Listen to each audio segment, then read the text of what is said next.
guys, this is my April TBR. So we are going to go over the books that I want to read in April. I have maybe like 10 of them, I think, on the list right now. So last month, if you remember, my goal was to read like lighter reads. I was doing like a lot of mysteries, things that were easy, digging into my Disney Twisted Tale collection, getting those read. But this month, I'm ready to get back deep down into my thrillers. I do have I have a couple more Disney reads, couple like lighter mysteries. Some were on my TBR last month, so I'm not gonna actually all of those were on my TBR last month that I actually still really want to read this month. So I'm not gonna go too much into what those are, but I will tell you what they are. So out of the Twisted Tale collection, it's Go the Distance. This is the story about Hercules. It's by Jen Calonita. What if Meg had to become a Greek god? So that is that one. And then the last one in the Twisted Tales collection that I haven't read is Almost There. It's by Farrah, Rochon. And this is the story of my girl Tiana. I've really been waiting to read this one. What if Tiana made a deal that changed everything? So that those are the two Twisted Tales I have left to read. And then also in that last month's book TBR was Gardener's Plot. It's a mystery. It's by Deborah Benoit. This one is about a woman who is working on like a community garden. She goes missing and then a body is found. So that is what this one is about. And then the last one from my TBR last month is The Last Devil to Die, which is by Osman. This is the Thursday Murder Club mystery. Is book 4, and y'all know how I feel about this gang. So those are the 4 that I'm actually bringing over from last month. Normally, I don't actually bring over too many books. I usually kind of put them back on the shelf, and I'm like, okay, let me pick a bunch of new ones, but I really want to read those ones, so I was like, I'm going to include them in my April TBR, and then that'll give me some lighter reads in between all the dark ones. So, now the first one, I think this is so funny because I actually mentioned, like, I was watching my friend's video and she mentioned how this one was 5 stars. And I commented and I was like, oh, I think I have that book. Y'all, it was already on my TBR. So this is Never Lies by Freida McFadden. Everybody knows who Freida McFadden is. But I've actually already started reading this one. So yeah, thoughts. But this one is basically I'm just gonna read. So Trisha and Ethan, they're looking for a house, and they go to this remote house, and it actually belonged to this psychiatrist who's really well known, Dr. Adrienne Hale, and she vanished years ago. So basically a storm is going on, so they actually get stuck in the house. The girlfriend, or the wife, Trisha, finds her audio tapes, or transcripts of her patients' conversations. And of course, we know she's going down this rabbit hole of listening to all of these tapes. And this big puzzle falls into place. I'm not going to tell you my thoughts now because this is just the TBR, but I'm already like over 100 pages in and hilarious. But okay. So this one is called The Last One at the Wedding. It's by Jason Rekulak. And I think this one is about a guy who's like estranged from his kid. I can't remember if it's the son or the daughter, but they're getting married. And he gets invited to the wedding, if my memory serves me correctly. And then things go crazy. I don't really remember exactly what happens. I got this one I think in December. This was one of the last book hauls I did before I was like, okay, let me chill and buy books. So I can't remember exactly, or maybe I bought it in January. Maybe I stopped the first week of January. I can't remember, but that's what this one is about. So I wanted to put that on my list because it's one of the newer, even though I bought it months ago, books. This one, Midnight is the Darkest Hour, is by Ashley Winstead. Now, I have read a book by her. The book was good, but baby girl be dark. And that one was a lot.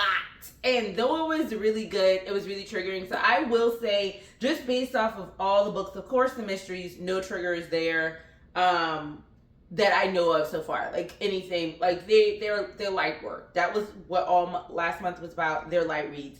Freida McFadden, there's never really anything in what I've read, and I've read 4 of her books so far.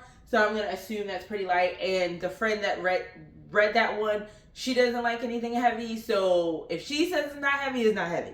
I don't know about this one, but I will say this author, with me not even actually remembering what this book is about. I can't remember if I read what the back of the book was about, and if you're new, I'll read the book when I'm in the bookstore 9 times out of 10.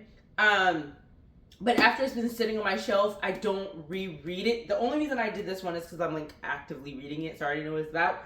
But I can't really remember what this one's about. But I will just say she's more based off of the one book, because I've only read one. Her books are a little dark. They can be very triggering. So I think this is going to be a good one because the book was still really good. It was just heavy as hell. Let me see if there are any trigger warnings.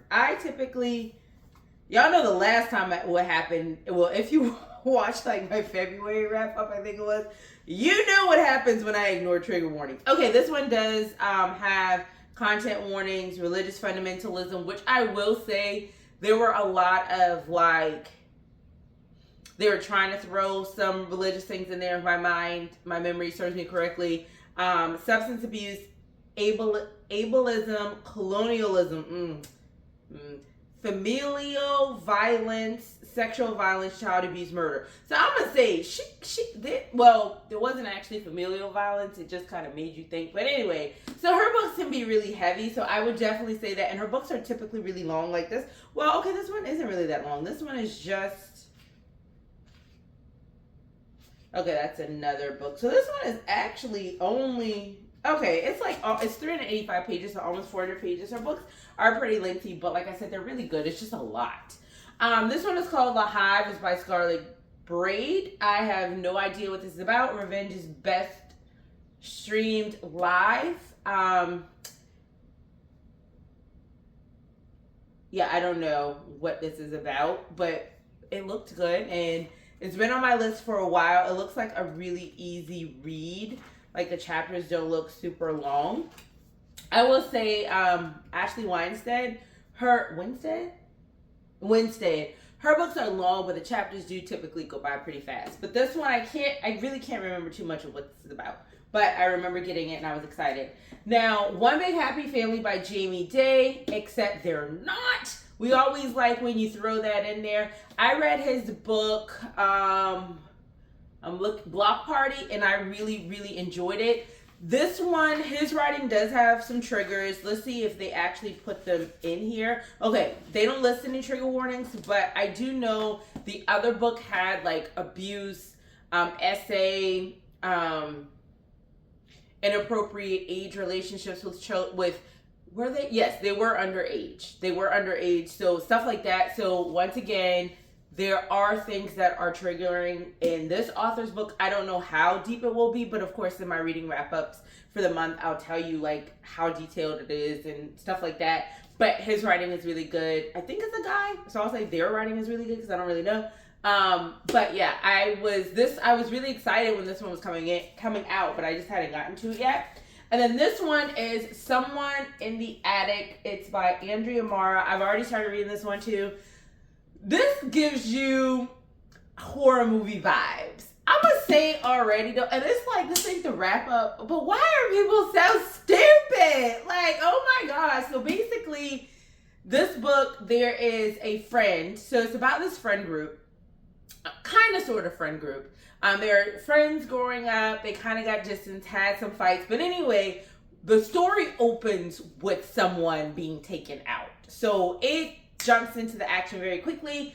So one lady turns up, dead, basically, in her house when she was supposed to be alone.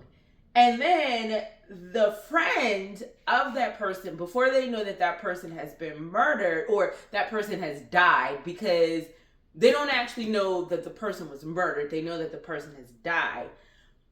But like before they even find that out, they see a video online of someone climbing out of their attic in their house. And that's all in the book jacket. Like that's in the book jacket. So we're going to see, and it's like, who's doing this? Is it someone you know? It's like someone's trying to get you, but little did you know the person is somebody you know or something. That's kind of how they put it in the book jacket. But I'm like, when I read that, I'm like, you see a video of somebody coming out your attic, and you're trying to be like, oh, well, maybe it's AI. I don't give a dang how much they can do with like photoshopping. If I see somebody coming out of a door in my house, I'm gone. Like, forget the house and fill in the blank as to what I wanted to say. I'm not staying there. Like, I think that is so crazy. But it also makes me want to read it because it definitely gives horror movie vibes. Even though it's not classified as a horror, it's classified as a thriller. But you know, horror movies are like thrillers and stuff like that.